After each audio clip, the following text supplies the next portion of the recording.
Hello everyone and welcome to the Red Men TV. I'm Steve Hall. Hope you're doing well. Yes, it's time for our latest Liverpool transfer news update. Going to be heavily focusing on Southampton's Romeo Lavia in this one as well.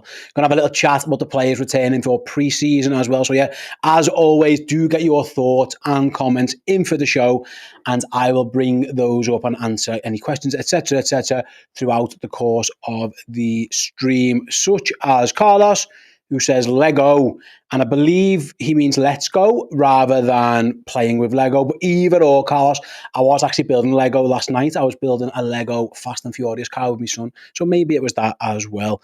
Kevin says, Steve, where have you been? I've been building Lego with my son. That's where I've been. I've been working hard, pal. Been working hard. And then thank you very much to Lee as well, who says, afternoon to Steve. Thank you very much, Lee, for joining us. Yeah, before we get, by the way, into the show, just want to let you guys know very, very, very quickly, if you don't mind indulging me for a second. I want to show you our latest t-shirts that we've just made available over on redmenmerch.com. Yeah, obviously Dom Soboslai's signed, so he's got his own new t-shirt. Alexis McAllister, rock on, he's got his own t-shirt. We've got our Succession t-shirts as well. That's all on redmenmerch.com. And our brand new collection, Beers of Anfield Road. I think there's 16 of these things, isn't there, in total? Yeah. So you've got Beasley, you've got some ex-players like Hippier, Bruce Grobbelaar, you've got Fernando Torres, Ian St. John, Phil Thompson, Luis Suarez, Alonso, John Aldridge, and all that. So if you do fancy supporting the show and you want to get yourself some cool t-shirts for the summer, then there you go. Get yourselves over to redmenmerch.com. Jack Play says the McAllister one is class, yeah. Rock on with that one, Jack. I'm with you. Right then, let's start talking. Now you've indulged me on that one. Let's start talking about Liverpool Football Club. So let me bring this up. Liverpool have confirmed their return dates for pre-season and who indeed will be returning for pre-season training. So tomorrow, Liverpool's pre-season gets officially underway. There's only 8 players reporting on day one though. We've got Adrian, Bajcetic, Fabinho, Gomez, Matip, Darwin Nunez, Nat Phillips and Thiago. What's interesting on all those ones for me is the Stefan Bajcetic one, and it's actually going to link a little bit later into the Lavia stuff, and that's kind of why I was talking about it first, in that it's really, really good news that Stefan Bajcetic from day one of pre-season is going to be in. There was some doubt when he first picked up the injury and the rehabilitation, how long it was going to be for him to get himself back fully fit. Was he going to start pre-season? I was reading the report from Paul Gorst of the Liverpool Echo earlier today, and he said Bajcetic's going to take it easy with him, but he is going to be in and about, and he's going to be able to do some of the pre-season with a view to hopefully getting him fit, I think, for the start of the season. And that's great news. Obviously, Bajcetic came relatively from nowhere, really, to get himself in the Liverpool team. He made himself a mainstay in the team. He went from relative unknown to starting a Champions League game against Real Madrid, and that was on merit. He deserved to do it. A lot of his teammates were injured, I understand, and some were struggling, but he definitely deserved it. So the fact that Bajcetic looks like he could be available, hopefully, sooner rather than later, I definitely think that ties into the story of the show, really, about Liverpool but not being willing to spend £50 million, reportedly, on Romeo Lavia, because if they've got a young DM in Bajcetic anyway, my guess is, and I saw a comment, and I'll try and bring it up earlier on the stream, rather, and I thought it was a really good point. If you're going to spend £50 million on someone, you're going to sign a DM, probably needs to be someone who's better than Fabinho. It was Dom Leah. There you go, Dom. If you're going to buy 6, he needs to be a starter, really. And I tend to agree. The 2 signings Liverpool have made so far, they've signed Alexis McAllister, they've obviously signed Dominic Szoboszlai.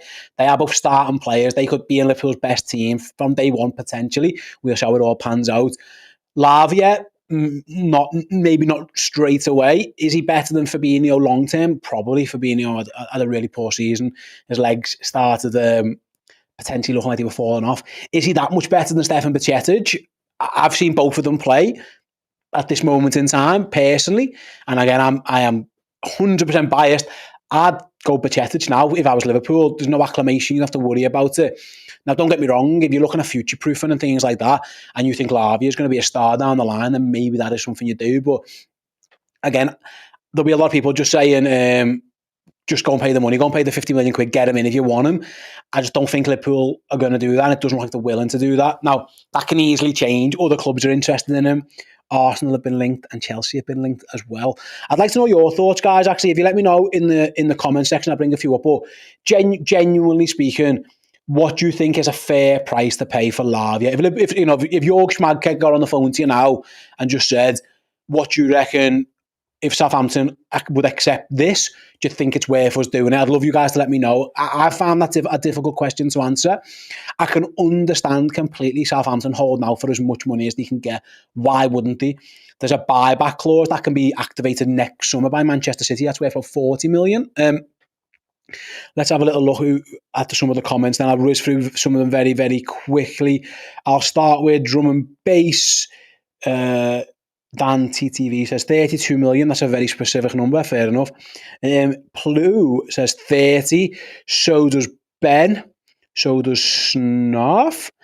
Kev reckons 25. Dave's gone higher at 35, as has Bonga Jacobs as well. And then there's loads of numbers coming in. But yeah, it looks like you guys are all saying around 30. Anthony says, 50 is a hell of a lot for Lavia. Yeah, loads of you guys saying somewhere in the 30 to 35 million range perhaps feels like more likely. And I tend to agree. And even that, you're spending on potential. You're not buying someone who's going to play straight away.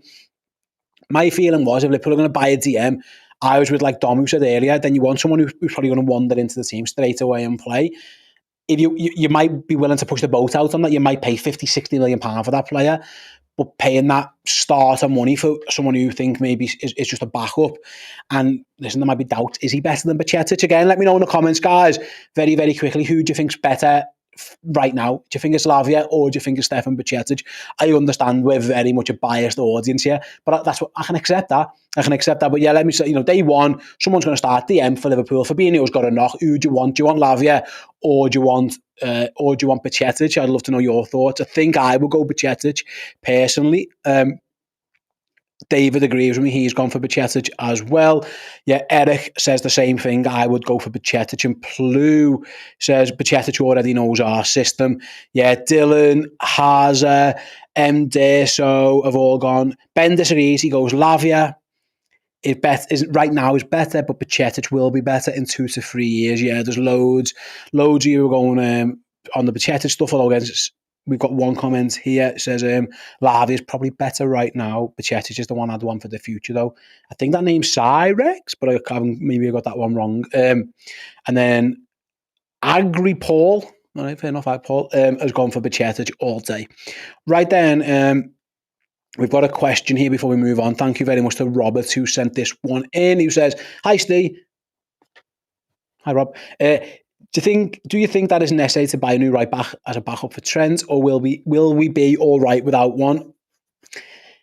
My thinking is, Rob, and in fact, I'll leave a comment up there while we talk.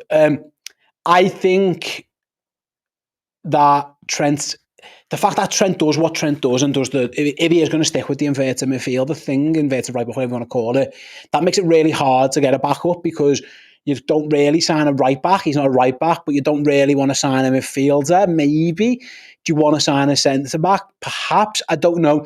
The issue is, if Trent wasn't on the pitch, I wonder, would Liverpool consist with this box midfield thing? Or would they go, you know what, it's only really Trent who can do that, so we're happy to, we'll play with a more conventional right back if Trent's ever out. Because if that's the case, they might be content to use Joe Gomez, potentially Connor Bradley, depending on what they think of him when he rocks up in a few days' time for pre-season. I think he's back on Tuesday as well because he was involved in the international break. If they want someone if Trent goes out, they want someone to do the same thing. That's really difficult. And I've had conversations in the past on that one. I actually mentioned Stefan Bajcetic as a person who possibly has the ability on the ball and defensively to maybe to mimic that a little bit. In which case, you might think you're all right with the midfield options you've got. I think it's a really, really tough one. We had it when he was a right back. It was almost impossible to back up Trent Alexander-Arnold because he's so unique. So I don't know. I don't think you should go out and buy, I don't know, like Nico Williams or Nathaniel Klein. What would you call that? A conventional right back? I don't really see the need for that. What'll be interesting, and I touch wood, we don't want to see it much, but there will be times when Alexander-Arnold can't play or doesn't want to play, or he's getting a rest. What do Liverpool do? Do they just ask someone else to be him, or do they change the tactics? I think that's the interesting question. I can't give the answer to that. I don't know it, obviously, but I definitely think that is something. Brandon says, if that's how much Lavia is going for that, I'd rather sell Fab to Saudi and bring in Chouameni and let Bachetis develop. That's a lot of ifs, and that's a lot of things to do, Brandon. Now, does Chouameni want to leave? Does Fabinho want to go to Saudi Arabia? What's he worth? That's it's a perfectly logical yet quite far-fetched scenario. I think if Chouameni was available, mate, and he'd show any willingness to join Liverpool, I still think Liverpool would just push the button on that. I think they just go for it. I don't think they'd have to worry about sales and whatever. I think they just do it. So I'm not sure where we're at with that one. I can't see your point. More so on the thing of if it's £50 million for a backup, I suppose, or a young player, do you go and see if you can get a £50 million DM who's better than Fabinho? Can you find someone? I don't know. Time will tell. I don't know if truth be told. It's a hard market to buy. DMs. I think it's a difficult place to go and sign players for. They're all, Declan Rice is going for circa £100 million. Casado, Brighton are looking for the same kind of thing. It's potentially, listen, it's there. Casado's still there, and he's a brilliant player, and he would be Liverpool's best DM midfielder if he started. Of that, I've no doubt. He can also go right back, but that's a lot of money to spend. A big outlay. Are they willing to do it? I don't know. Can they do it? I don't know. So yeah, it's an interesting one. Developing on the Lavia story a bit later, then. So yeah, I haven't really spoken about it too much, but yeah, these reports came from Neil Jones. I spoke to him on our own Journo Insight show. I also, Neil's got a Substack now. If you go to @NeilJonesGoal, you can follow Neil on Substack and support him there. He kind of made clear Liverpool do like Lavia, but they're not willing to pay £50 million for him. Mel Reddy on Sky Sports, she spoke about, she said if circumstances change, Liverpool could sign a third midfielder. It doesn't necessarily depend on sales, and Lavia is seen as a long-term player at the club, long-term anchor, she actually said. And then This Is Anfield, Dave Lynch, friend of the show, great journalist David. He was in part of a Q&A where someone asked him about Lavia, and he said Liverpool really like him and they've done their homework in terms of what it would take to get him in, but they're considering options right now rather than pushing forward with this one as it stands. And again, these things can change quickly, as we saw with the Lavia stuff. So for me, it does feel like Liverpool like Lavia. They would sign him if the option was there, but I like we've all kind of said there, I think they're looking for a better deal. Now, it might be a case of calling Southampton's bluff. Are you really going to go into next season? Is Lavia going to play in the Championship next season? Is he going to be happy to do that? Who else wants him? There's been links to Arsenal. There's been links to Chelsea. If one of those two move for him, does that maybe trigger Liverpool? Liverpool are maybe willing to see what they're going to spend and see if they would match it. That kind of stuff. If it gets to a price range where one of those go, right, here's £50 million, Liverpool might just walk away and go, so it's not for us. That deal, that one isn't for us. Liverpool are willing to battle players, and Liverpool are willing to push the button on players as and when they need to. If a rival comes in, they reportedly signed Luis Diaz a couple of Januaries ago because Tottenham made the move. They went and got Cody Gakpo because they thought Erik ten Hag was going to try and get him to Manchester United. So they're willing to do it. They're willing, Dominic Szoboszlai was apparently, in talks with Newcastle. So Liverpool are willing to battle for players. I just don't think, they'll value the player at what they value him at. And it seems like they're waiting to see if they can get that down a bit. What's interesting, and I'll bring this one up now actually as well. This is from Fabrizio Romano speaking about Southampton are closing in on a deal to sign Manchester City's 2003 born midfielder Shea Charles. Wow, I feel old when the 2003 born footballers are on the move. City are receiving £9 million, which for a lad who's playing like 1-2 games is absolutely mad in itself. Southampton, like they did with Lavia, they've proven that they're willing to do this kind of thing, and it worked for them in that instance. Although they did get relegated, so maybe it didn't. But anyway, they'll have a buyback clause and a sell-on clause, and Charles will travel this weekend for a medical if everything goes to plan. So it already looks like Southampton are preparing themselves for the fact that they're going to lose a defensive midfielder. I doubt they would be signing Shea Charles for £9 million if he wasn't going to play in the Championship, and he's a DM. My guess is they're well aware that Lavia could be on the move, and they're replacing him already, which kind of, again, maybe it weakens their hand. I don't know. Does it strengthen their hand? Does it weaken their hand? I don't know. But it feels like if they're already greasing the wheels for the transfer, they're signing a replacement, then there's obviously there a deal to be done. It's just that it's just like I say, at the right price. Let's have a little look. Scrap says they didn't battle for Szoboszlai. It made it known he wanted us, and we paid the release clause, and we won't get into bidding wars. Yeah, both points are right. Liverpool, you're right. I think they will get into a bidding war actually if they had to for a fair price. But again, they'll have their value and they won't go above it. You are right on Szoboszlai though. He of course he made it known to Newcastle that I want to go to Liverpool, and then Liverpool paid the clause. But that's kind of what I'm saying about Lavia with the Arsenal and Chelsea thing. I think if Liverpool would quite like him to say, I want to go to Liverpool, make it clear. But Virgil van Dijk is again leaving Southampton. He had options. He could have went anywhere, and he went and chose to go to Liverpool. I think maybe that's what they're looking for. Is Lavia at that point yet? I don't know. There's talk that maybe, does he favour Liverpool? Does he favour Arsenal? Does he favour Chelsea? It's hard to know. Where's he going to play? Where's he more likely to play? Maybe if Arsenal sell Thomas Partey and they have two holding players, him and Declan Rice might be more likely to start than just come to Liverpool where there's only effectively one defensive midfielder plays. There's a lot of questions that need answering there, but maybe I didn't articulate my point right. I think Liverpool potentially would like for him to say, make it clear that, I want to go to Liverpool, and then Liverpool can see what they get. You're right. They won't just try and just outbid people all the time. They'll have a price that they think he's worth. We had a super chat there. Let me just scroll up and get it. I think I saw it before. Yeah, from Gareth. Says, super chat, 199, thank you very much, Gareth. Sell Tsimikas and put it towards the left side of the centre-back. I wouldn't even sell Tsimikas. I'd just buy a left side of the centre-back, truth be told. I would, if I was going to sell one of them, maybe you sell Matip. Maybe you just go with it again. Maybe you buy, I think Liverpool could, in theory, buy a young centre-half, carry 5 for this season, with the view that Joel Matip's not going to get a new contract, and then this will be the end of him. And we're a little bit similar to Thiago, really. It's been reported, hasn't it? Chris Baskin reported. Liverpool, of course, aren't going to...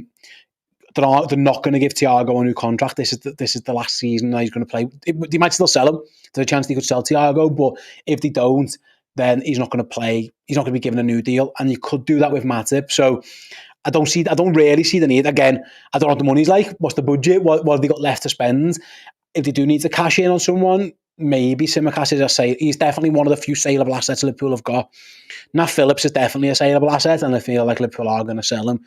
Again, and XYZ says, yeah, free Nat Phillips. And yeah, I think Liverpool are in the, so Feyenoord linked, Leeds United have been linked heavily. Liverpool have set a high asking price of about 10 million quid, but that of course could change. I would expect Nat Phillips to leave, either sold or on loan. So I do think there's a world where you could go and sign a centre-back anyway. You don't need to sell Tsimikas, you don't need to. And then in a year's time, Joel Matip leaves and you've already got someone embedded in the football club. I think that could work. It could be a young player, of course. Reece Williams have gone out on loan. I might be wrong on that, but I don't think Reece Williams is ever going to be a Liverpool player long term. I think this loan, a little bit like Leighton Clarkson's loan to Aberdeen, might be one that gets him a move down the line. Seth Vandenberg's reportedly potentially going to go back to Germany on loan. Obviously, his season was cut short via a pretty nasty injury. Billy Cometti had a poor loan in Vienna. Don't know if he's the answer. Jarell Quansah is about. Maybe he's the one who they keep around as a 5th, 6th choice for now. But they're going to want 5. I think someone's going to have to take the Nat Phillips role. So if they don't sign someone, one of those young lads are going to have to do it. So I do think there is scope to keep him 5. You're just effectively in the squad. You're replacing Nat Phillips. Maybe this person who comes in goes above Matip and Gomez potentially in the pecking order and becomes the Liverpool's first change after Konate and Konate and Van Dijk rather. But I do think it's doable to get the centre back without selling Costas because they're already going to sell Nat Phillips, so I'm not sure. Gareth Jones says Kelleher looks to be staying now, question mark. It does look like that way, Gareth. It appears so. The clubs who were interested in him reportedly feel like they're already getting business done for goalkeepers. And the fact that, Man City have just, Burnley are reportedly interested in signing, was it the lad from Man City, for like 19 million quid. I think he's only played League One footy. I think Liverpool are steadfast in their valuation of Keller. It would take a big offer, and I don't think that's forthcoming. Tottenham look like they're sorting their goalie out. Brentford feel like they're sorting their goalie. So the suitors for Keith Keller aren't exactly queuing up for him. And of course, Liverpool have to replace him. There's no way you can go into a season with Adrian as your backup. Just can't happen. So and he'd probably have to replace him with a homegrown player as well, given the nature of how they've built the squad and where we're at with the squad building process. If they sold Kelleher and then had to sign a foreign goalkeeper, there's no room in the squad then for any more non-homegrown players. So that's another thing to consider. So if you'd have asked me this April, maybe early May, I'd have said Kelleher's probably going to go. Now I've completely flipped. It feels like he's going to stay, and something mad would have to happen for him to leave. Let's have a little look. Oh, let me have a little look. Where I had a comment there. It's from Triple Core HD. Tyler Morton, Connor Bradley, and Cade Gordon staying? Question mark. 2 question marks. I think Connor Bradley might go out on loan. I think Cade Gordon will stay because he's only just rehabbing this injury. He's not even back full yet. He's going to start pre-season in a couple of weeks. He's had a big injury, and I think Liverpool want to keep tabs on him. I could see Tyler Morton going out on loan again. He played a lot of football for Blackburn. I spoke to a couple of Blackburn fans. Hit and miss was the report, really. Sometimes he looked really good, sometimes not so much. The Gattuso meme, sometimes good, sometimes shit. That kind of meme. That was I texted one of my Blackburn supporting mates, and that's literally the only reply I got was that Gattuso meme. So maybe it's that, but I think they'll loan Bradley out. I think to maybe a higher level than Bolton. Maybe try and get him in the Championship for a year, maybe up to Scotland as well, Scottish Premiership. I think they probably try and get Tyler Morton out on loan. There was actually talk that Southampton could be an option for him as well if they do let Lavia go. I think they'll keep Cade Gordon about. I think his injury was so bad that they'll want to keep him around for a year, just keep tabs on him, and they're the ones who are in charge of when he does and doesn't play. The second you loan a player out, he's kind of out of your control a little bit, and I don't think Liverpool will be comfortable with that. So my guess is on those 3. I think Morton and Bradley will be loaned, and I think Cade Gordon will end up staying in and around the squad. Don't remind me of that Napoli game. I don't know what that was about. Sorry if I brought the wrong comments up there. Yeah, it was Kevin. Sorry, there it goes. Gomez is a walking panic attack. Napoli and Real Madrid game comes to mind. That was the first one I wanted to speak, and then bring Dom's question up. He said, don't remind me of that game. Yeah, I'm kind of with you on. Listen, I get a lot of stick in the office for this one when we mentioned Joe Gomez, because there's this thought like I hate Joe Gomez, and I've never met him. I don't think I've ever met him anyway. I'm at a point where I've kind of given up a little bit on him. If truth be told, I'm not quite sure he's at the level to be a Liverpool player long term. I 1,000,000% hope that comes back and bites me in the arse, and we get Joe Gomez of 18, 19, 20 levels where he was excellent. But I've kind of give up hope on that one. For me, if we did sign a centre back, I would actually quite like someone who can come in and be. Listen, if you can get someone better than Van Dijk and Canate, brilliant. Good luck with that one if you can do it. But if you can get someone who goes above Gomez in the pecking order, personally speaking, I would be all for that. But that's where I'm at with him. I'm with you. There are too many horror show moments. He's too inconsistent, and that's the worry I have with Gomez. And I think when you're a backup player who's going to be rotational, you need to be good to go straight away. Gomez feels like he needs a run of games to get up to speed, and he's not really going to get that. Canate and Van Dijk are Liverpool's first choice centre-backs next season, of that I'm certain. Now, obviously, the Europa League might help Gomez. Liverpool could go a Premier League back two of Canate and Van Dijk, and then a Europa League back two of Matip and Gomez, and therefore he does get regular minutes, and that might help him out. But there's also a chance he plays right back. There's a lot going on. But yeah, in general, potentially, I'm with you on Gomez. I hope I'm wrong, but I've kind of given it up.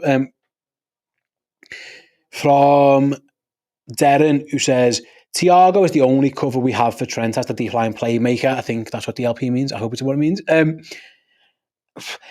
Yeah, with the ball, there's no way you want Thiago fucking running back to right back every 5 minutes to cover that space. That just can't. That just isn't going to happen. He will break. Thiago's injury record shows you that will break him. My thing on Thiago is that Thiago, the footballer, is probably Liverpool's best midfielder, but he is so unreliable fitness-wise at this point in time. Maybe that is because we ask him to do so many different things. Maybe he isn't a good fit in terms of the physicality needed, or his body just isn't quite up to it. I don't know, but I think Thiago's amazing when he's on the pitch. There's no issue with that. I don't think anyone would disagree, but I think the important one is getting him on the pitch. But Thiago, I actually think he could do. I think if he had Trent Alexander-Arnold next to him, I actually think he could do the Fabinho role a bit better, where he could just dictate from there and sit in the middle of the pitch. But there's no way you're going to ask Thiago to run back over there and get back and forwards. It just isn't going to happen. I think his legs would fall off or his hip, as happened the other day. We've got a £5 super chat from Aaron McDonald. Thank you very much, Aaron. What do you think is more important, a centre-back or a DM? Based on the comments I made earlier, personally, I think it's the centre-back, because I'm not thrilled with either Matip or Gomez. I've got doubts about Fabinho. Definitely got doubts about Fabinho, but I'm willing to give him the benefit of those doubts. I also really like Stefan Bajcetic, and if he's fit, I'm okay. I'm not delighted with it, but I could see a point where Bajcetic takes Fabinho's shirt anyway and becomes the starter. I'm happy with Van Dijk and Konate, but Konate's injury record isn't brilliant. Gomez, up and down, and not a particularly great injury record. And then Joel Matip didn't look great last season, and again, horrendous injury record. So for me, if you said to me Liverpool are going to have to buy one, I think I'd want the centre-back first. But it depends on the player, doesn't it? It depends who the DM is. Like someone mentioned before, like Casado or a Chouameni. If you get one of those in, then yeah, of course, go and buy them and get them in. We'll cope with that one. But in general, right now, I think if it was me, and I think Liverpool might actually be... I think the interest in Lavia might be tipping Liverpool's hand a bit in what they think, in that the defensive midfielder, Aaron, that they're going after is someone who's 19 and is someone who doesn't count towards the non-homegrown players list. By the time he turns 21 and has to move over to be registered in the squad, he will be homegrown as well. I think Liverpool are leaving that last spot open in the squad for the centre-back, because that's how I read the tea leaves on the Lavia stuff personally. If we can get him, great, and we don't have to worry about registering him. He just goes and sits over there on the youngsters list and we can still play him. Stefan Bajcetic is in the same boat, actually. I think Liverpool are tipping their hand by doing it this way, and I think even for them, I think the centre-back might be a bit more of a priority. That's just me reading tea leaves. I might be completely wrong on that, but that's generally the sense I'm kind of getting of this one, but I'd love to know your thoughts. Let's have a little look. Carl Naylor says, if we had Chelsea's money, we were paid the 50 million. I rest my case. FSG out. If we had Todd Bowley in charge of Liverpool Football Club, I would be fucking terrified. That man hasn't got a fucking clue what he's doing. So there's a difference. And I don't think they would, because I don't think Chelsea are going to pay it. I mean, I might be proven wrong on that one. I'm pretty sure I don't think Chelsea are going to pay that money as well. Oh, just brought the wrong comments up there. I was about to bring Darren's one up. There we go. I got a bit clicky. There we go. Rest Trent and Fabinho for Thiago and Gomez for cover. That's kind of what I was a little bit suggesting. My thing on the Gomez thing is, mate, if you'd have to then play him as a right back, there's no way you want Joe Gomez sifting in there either. So that's kind of my point on that one. But I do think there are certain games where Thiago could play as a six. Be a very attacking team. If you've got Thiago in the six with Trent next to him, McAllister and Szoboszlai in front of him, and then three forwards, you've got a very, very attack-minded team. But if there's a team, you want to break a team down who's parking the bus, it could certainly be an option. But yeah, I disagree on the Chelsea, because I think Chelsea, we'll see, because it looks like Lavia is available for 50 million quid. So if Chelsea want to go and do that, then they might be able to go and do that. So maybe that's where it's at. But Carl says my point was Chelsea's money, not their owners. I don't really understand the difference, because it's the owners' money. I might be missing something on that one. And also Chelsea are having to sell all their players because of the FFP stuff. They just had to let Mason Mount go. They're selling loads of players, so it's a different thing. Chelsea haven't got the money. Chelsea are selling players to get the money back. So I don't think that doesn't really make sense to me. Gomez could play the Stones role, says Darren, and Thiago can play deep line playmaker. I don't know. Is Gomez good enough on the ball to do that? But that'd be a risk. I don't know. I don't know if anyone. No. Basically, I was about to try and put a play. I don't think I would trust Gomez on the ball for that one. If truth be told, I don't think I'm having that one. Right then, guys, thank you so much for joining me for this show. Thank you so much for your comments and your questions. Like I say, if you don't mind, one more time, if you want to support the channel, redmenmerch.com is the place to go for all of our amazing t-shirts. I'll bring them up one more time just so you can see them. But it really would help, if you want to support us and get yourself some new gear as well. There's the Beers of Anfield Road collection. We've got 16 brand new t-shirts adverts. And like I said, on the homepage, if you want to support the Succession one, if you've been interested in the TV show, there's our adaptation of that one. There's your new Dom Soboslai one, especially if you're from Hungary, or if you're a rocker and want to represent Alexis McAllister, get yourselves involved. But yeah, thank you so much for joining me for the stream. Paul will be back on Sunday evening for the latest news update. Of course, if Liverpool do anything in terms of sales or in terms of signings before then, someone somewhere from some part of the world will be live on the channel. Whether it's someone in the studio, it's Paul from his house, or anywhere in between, we will have you covered. Thank you so much for watching us here today, and I'll be back next time with another news update. See you in a bit. So pre-season is just around the corner for the mighty Reds, but if you want to spend your days, weeks and hours celebrating a Liverpool legend, then check out Bobby Firmino, Best in the World, our 3-part documentary series, episodes 2 and 3 exclusively streaming on redmenplus.com right now, with full interviews from so many of our amazing contributors, including the Liverpool skipper Jordan Henderson, the greatest goal scorer the club's ever seen, Ian Rush, and a hell of a lot more. Right now, go to redmenplus.com. All episodes of Bobby Firmino, Best in the World, stream.